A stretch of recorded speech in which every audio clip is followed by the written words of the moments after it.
Good morning, everyone.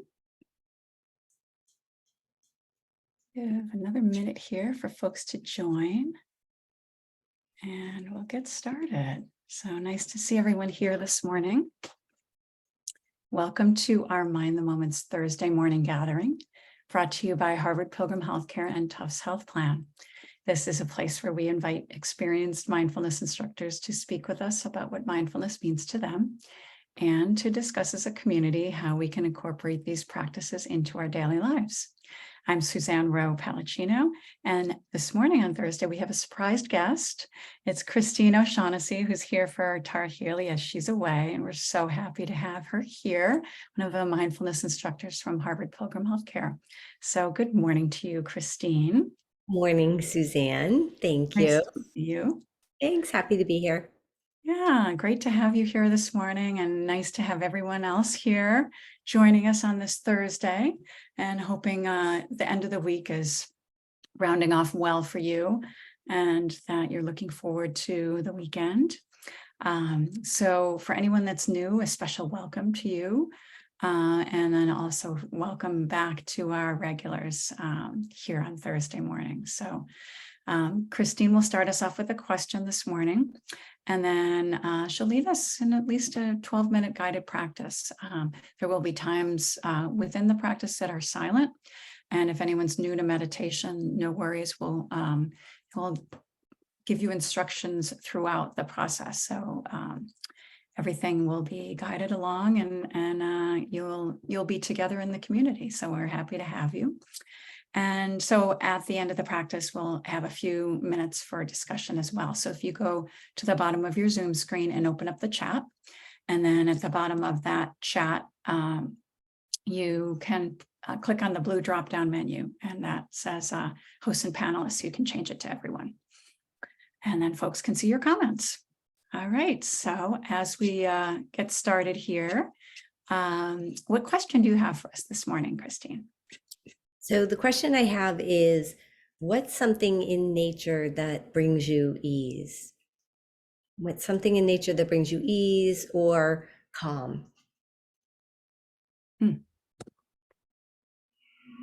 that took you a while, Loretta.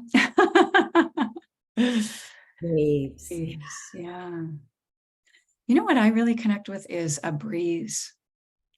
I just love a breeze when I'm going for a walk. Just something that really that I connect with. Wow. The ocean. How about you, Christine? What comes to mind? For me is ocean, all the sounds, looking at it, the colors. I love it. And being on the sand, the beach, like having my feet in the sand, really grounding. But I do love birds too. Sound of birds would be my second. I could sit and listen to birds all day. Mm-hmm. Yeah, sound of the wind in the trees. Dan lived in the forest in his youth, spent the majority of my summers camping. Sounds like a tree connection. Yeah. Yeah. It's interesting. A lot of folks mention about the water. And I lived away from the ocean for a number of years. And I really found that that's something that being near a lake wasn't the same for me. The ocean has something else that adds, that other element of, vastness and just, you have to really have a respect for the ocean and how it changes and ebbs and flows. So Agreed. Yeah. Yeah.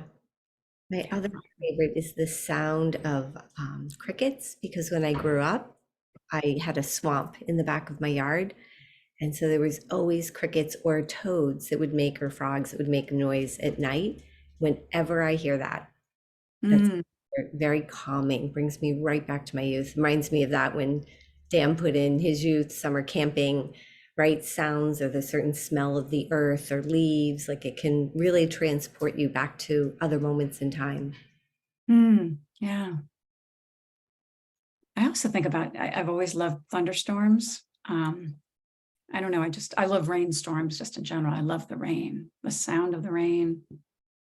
There's something that's just so relaxing to me Yeah, about that. it is.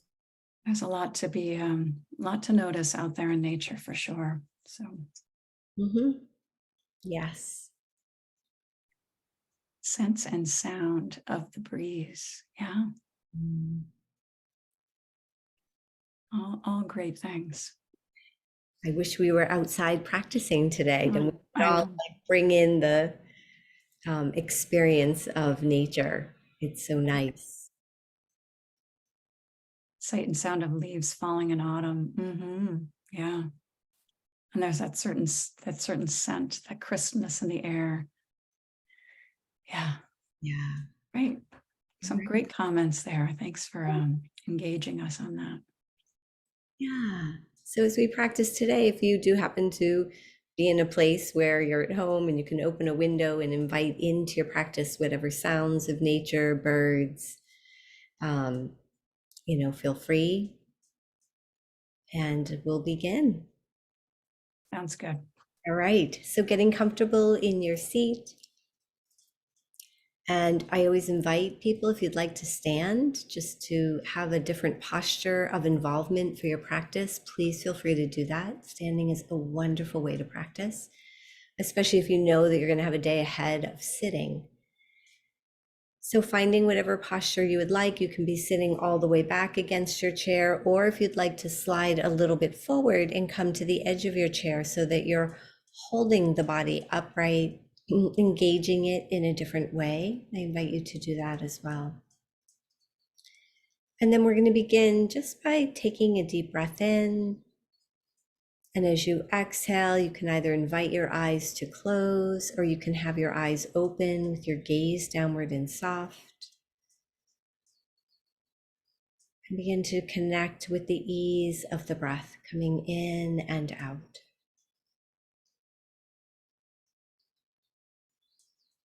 And aligning the posture for a moment, just noticing your shoulders in line with your hips. Gently lengthening the back of your neck as you invite your shoulders to soften. Your chin in line with your chest. And just feeling this energetic, uplifted quality in the spine. You maybe even invite in this imaginary image of a string tied to the top of the head, just gently lifting you up, creating space between the ribs. Taking a moment to become connected to your posture.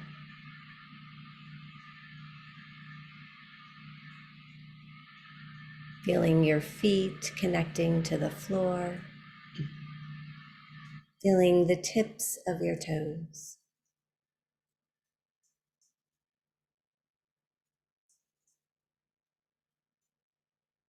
Noticing sounds.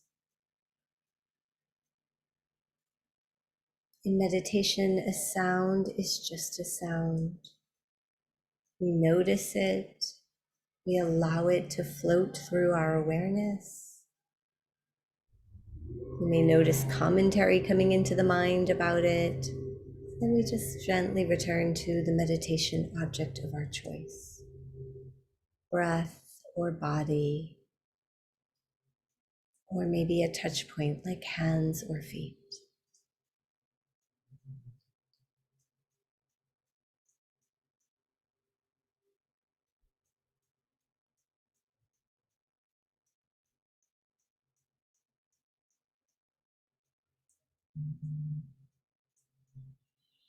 Breathing in, and as you breathe out, notice if there's any holding in the jaw, just inviting the jaw to soften,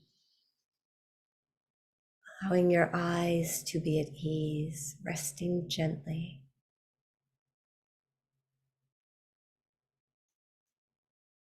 Feeling the weight of the arms and the legs, allowing them to be heavy and at peace.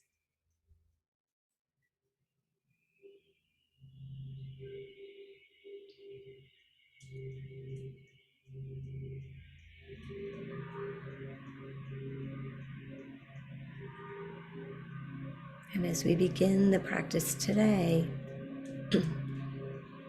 setting an intention for your practice, that which is wholesome, wholesome quality of mind, that may be ease, contentment, joy, freedom, love, compassion, patience, understanding, acceptance. Inviting your mind to rest on an intention for our practice today.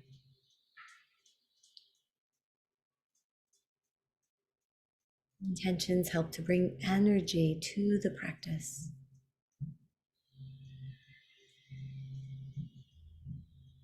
And as you invite your mind to align with that intention, notice any somatic response in the body.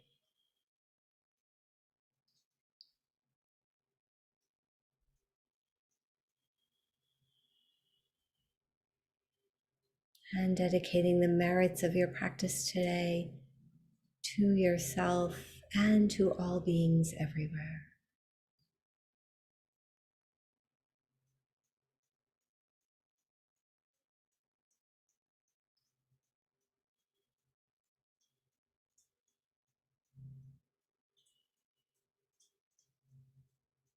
And turning towards the beginning of the next in-breath,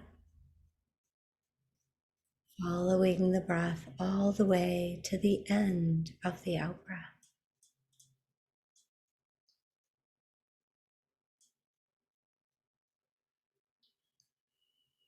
Feeling the beginning and ending of each breath.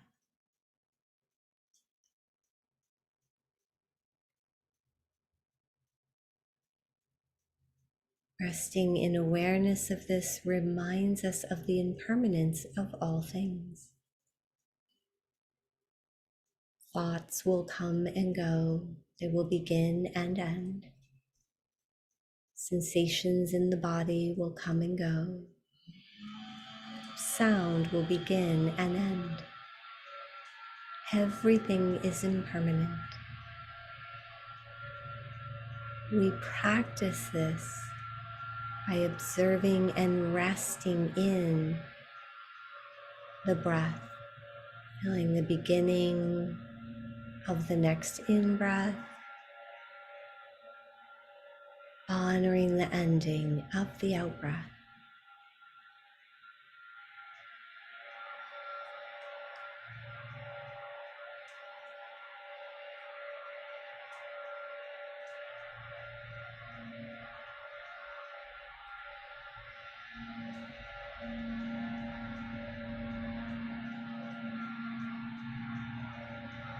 If it's helpful, you can make a soft mental note silently to yourself. Each time you begin the breath, beginning and noting the ending. Beginning and ending.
Noticing the beginning and ending of thought.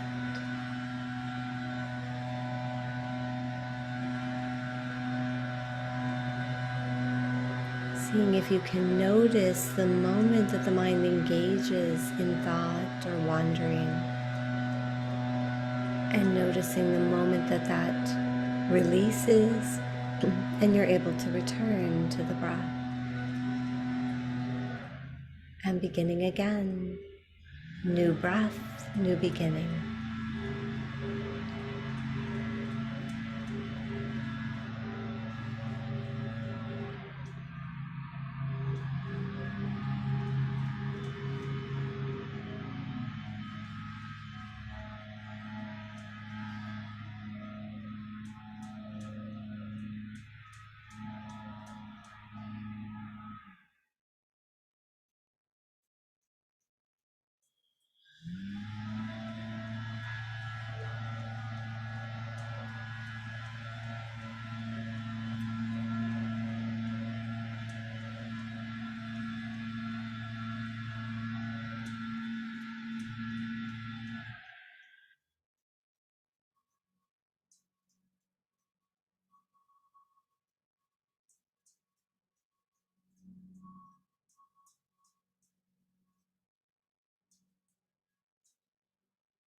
Noticing what's happening in this moment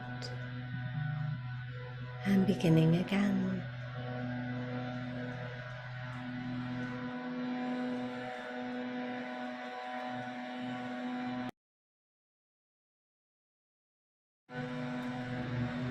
Bringing an awareness to the body and to the breath.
And beginning to gently bring your attention back to feeling the sensation of your feet connecting to the floor,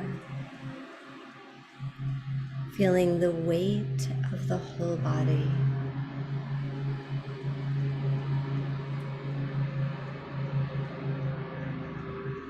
Noticing the center of the chest, feeling the hollow of the throat, noticing the top of your head,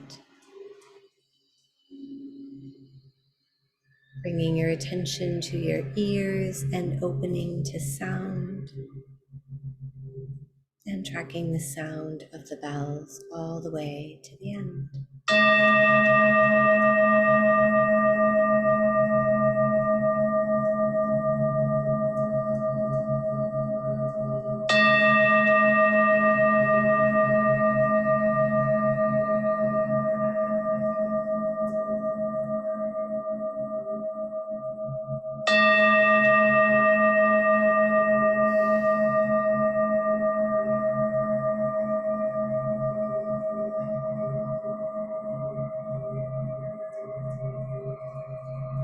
And when you're ready, gently opening your eyes if they were closed, coming back into this space and noticing how you feel. Notice what's happening. And I invite you to think of one word to describe how you feel right now, and noticing if that would be the same word you would have chosen before you began the practice today. Simply being aware. And I invite you to share your word in the chat box if you feel inclined. You can even share your before and after word. Maybe the same, it may be different. And then moving in whatever way you'd like. Sometimes stretching arms up overhead is really nice when you're coming out of a meditation, or taking a gentle twist in your chair as you elongate the spine. Welcome back. Hope you were able to incorporate the sound of the leaf blowers in my neighbor's yard. Mm, Chris, it started right when we start. The joys of summer. yes. Those are, they give us such an opportunity to, to practice with Yeah, everything that is, you yeah, know? yes. To me, it is rich, um, a rich source of practice, because sometimes there's a lot of commentary about it in the mind. For Mm, me, I notice. So, yeah, for sure. Yeah. well, thank you for some of these. So open, Janice, feeling more open. Yeah. Before heavy, after light. Thank you. Mm, Yeah, for me, um, I always feel brighter after I practice. Sometimes when I open my eyes, my perception, things actually look brighter sometimes. I always find that interesting. mm, Like this veil has been lifted from the weight of whatever is going on in my body and mind. yeah. No, I guess mine is ready to start my day. Uh, Hmm. feeling that, feeling that I was able to turn inward a little bit, and now I feel ready. Great. Yeah. Thank you so much for the practice. Yeah, you're welcome. And I invite, that cue, that mental cue of beginning and ending, to use that in your day-to-day life. So when you're caught in the midst of something that's uncomfortable, a difficult conversation, an emotion, an exhaustion, is noting there's a beginning of it, right? And then just reminding yourself of that ending, and see if you can really be aware of when it ends, right? Beginning and ending. So one of my teachers has said, on one of my retreats, we are so focused on the beginning of things in life, beginning of a vacation, beginning of a new job, beginning of college, beginning of our kids moving out of our home, beginning of a new pet, whatever it might be, a beginning of a good meal. But it's rare that we focus on the ending of things and celebrate that. And so we're always focused on the mind wanting that next thing. So that's the purpose of how I was taught, focusing on that beginning and ending, to honor the ending of everything. Beautiful vacation, honor the ending of it instead of coming into a place of, oh, it's over, honor the beauty of that. Mhm. Yeah, that's a good thought. Um, So, because we do sometimes get on that treadmill of life where we're thinking about the next thing. So that does make a lot of sense. Thank you so much for being here this morning, Christine. welcome. I hope it was beneficial for everyone. It absolutely was. Yeah. And wishing everyone a good weekend as you get towards the end of the week. And we'll be here on Tuesday, and Kel Juilliard will be back with us. Mm. So happy to have him back here. I was just thinking of him today, thinking he hasn't been on in a while. So it'd be nice to have him back on. So again, thank you all for joining us this morning. And thank you again to Christine for guiding us. And have a good rest of your day. We'll see you soon. Thank you, everyone. Bye. Bye.